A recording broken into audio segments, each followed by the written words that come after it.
అందమైన చర్మ సౌందర్యం మీ సొంతం. Second aqua radiance deep cleansing gel.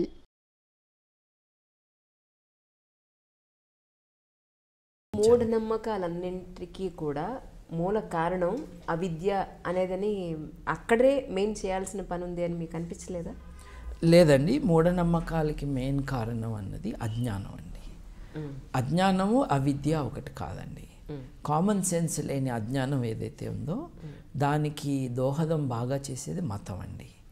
ఇప్పుడు ఆత్మ ఉన్నదని చెప్పినాకనే కదా పునర్జన్మ అన్నది. ఆత్మకి డిస్ట్రాక్షన్ లేదన్నాకనే కదా శరీరం డిస్ట్రాయ్ అవుతుంది, ఆత్మ కాదని చెప్పారు కదా. కాబట్టి శరీరం వెళ్ళిపోయినా కొత్త చొక్కా కొనుక్కున్నట్టుగా కొత్త శరీరాన్ని తెచ్చుకుంటుంది ఆత్మ అంటారు.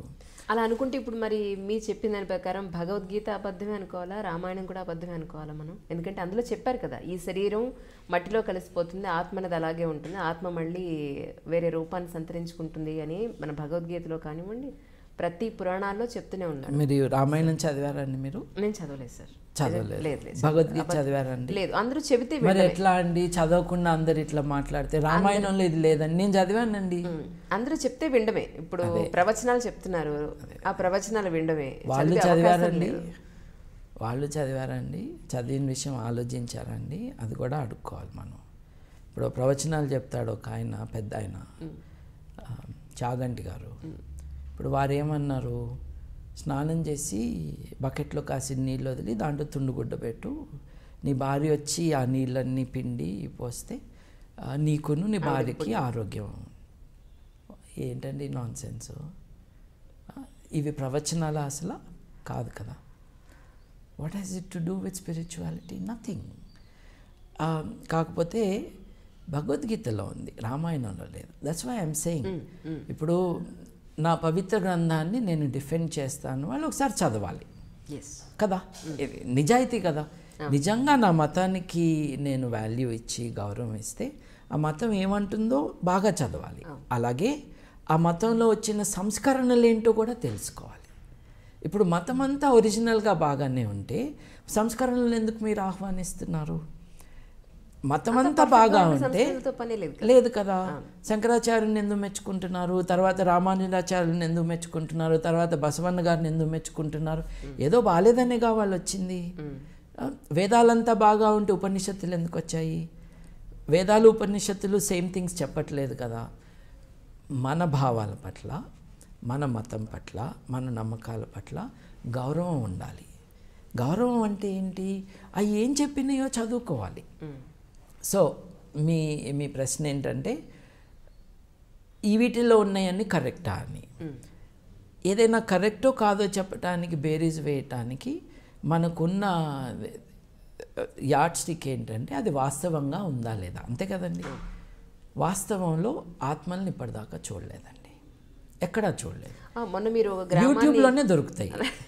ఇప్పుడు ఆత్మలు ఎక్కడ కనిపించినాయి అంటే ఫోటోషాప్ చేసేవాడు దుకాణంలో, యూట్యూబ్లో దొరుకుతాయి.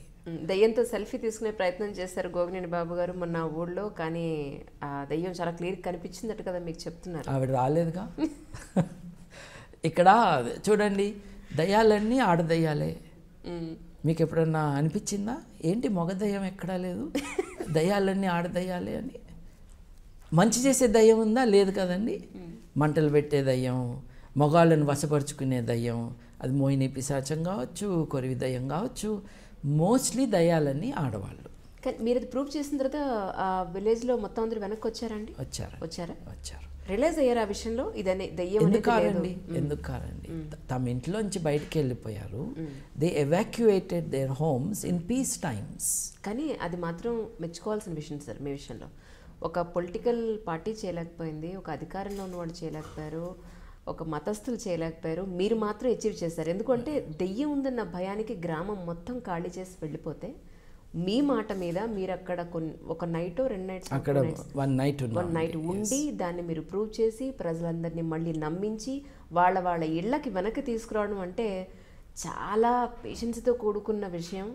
అసలు ఎంత ఎనర్జీ కావాలి. ఇట్ ఈజ్ ఆల్సో ఫన్ అండి. అండ్ నేను ఒక్కడనే కాదండి, 25 మంది యంగ్స్టర్స్ వచ్చారు, కొంతమంది ఏజ్డ్ పీపుల్ వచ్చారు, 70 ఏళ్ళు నిండిన వాళ్ళు, దాసరి విజయానంద్ గారు, అంటే పేర్లు చాలా చెప్పచ్చు నేను, కృష్ణారావు గారు, మూర్తి గారు, వీళ్ళందరూ కూడా they are not 50 or 60, they are beyond that. వాళ్ళు కూడా వచ్చారు. ఎందుకు వచ్చారు?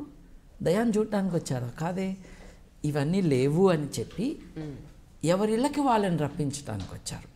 చూడండి, బజార్లో గోలగా ఉంది, రక్షణ కోసం ఇంట్లోకి వెళ్తామండి, మన ఇంట్లో తలుపేసుకుంటే వీఆర్ సేఫ్ అనుకుంటాం. అట్లాంటిది ఇంట్లో డేంజర్ ఉందని ఇంట్లోంచి పారిపోయిన వాళ్ళు వీళ్ళందరూ. It's a social disaster, it's a terrible situation. అంటే వీటన్నిటికీ కూడా ఇందాక నేను మీతో ఈ విషయం గురించి మాట్లాడుతున్నప్పుడు గుర్తు చేశాను. బ్యాడ్ ఎఫెక్ట్స్ తీసుకొచ్చే గ్రహం శని గ్రహం. దానికి శూద్ర కులం అంటే కులాన్ని తీసుకొచ్చారు. నిజంగా ఒక దయ్యం ఉందనుకున్నాం. ఆ దయ్యం ఆడదయ్యం, ఆడవాళ్ళ పట్ల ద్వేషం. You see the components in to this belief. నువ్వు మూఢనమ్మకాలకు వ్యతిరేకమా అంటే నో, కల్చరల్ బ్యాక్వర్డ్నెస్కి వ్యతిరేకం. ఈ కల్చరల్ ఐడియాస్ అన్నిటినీ కూడా మూఢనమ్మకాల్లో you see the strongest expression of that. ఎదుర్కోవాలి కదండి. మరి ఇంకేదైనా నమ్మండి మీరు, ఆడ మొగ ఈక్వల్ అన్న వాళ్ళు ధర్నా చేసి మాకు మొగదయ్యాలు కూడా కావాలని అడగాలి. లేకపోతే ఎట్లా అండి? ఇన్ఈక్వాలిటీ కాదు ఇది, సమానత్వం కావాలి కదా అందులో కూడా. సో ఈ నమ్మకాలన్నిటినీ కూడా we have to challenge and question. ఎందుకు? To improve our lot. ఇప్పుడు ఇట్లాంటి ప్రశ్నలు వేసుకున్న కారణంగానే వేరే సమాజాలు ముందుకెళ్ళినాయి. మనం 200 దేశాలు, రఫ్లీ 200 దేశాలు ప్రపంచంలో ఉంటే మనం 146లో ఎందుకున్నాము? నెంబర్ 1లో ఎందుకు లేము? 146లో ముందు వెనక చూసుకుంటే ఆఫ్ఘనిస్తాను, రువాండాను, నైజీరియాను, పాకిస్తాను, బంగ్లాదేశ్ ఉన్నాయండి మన చుట్టుపక్కల.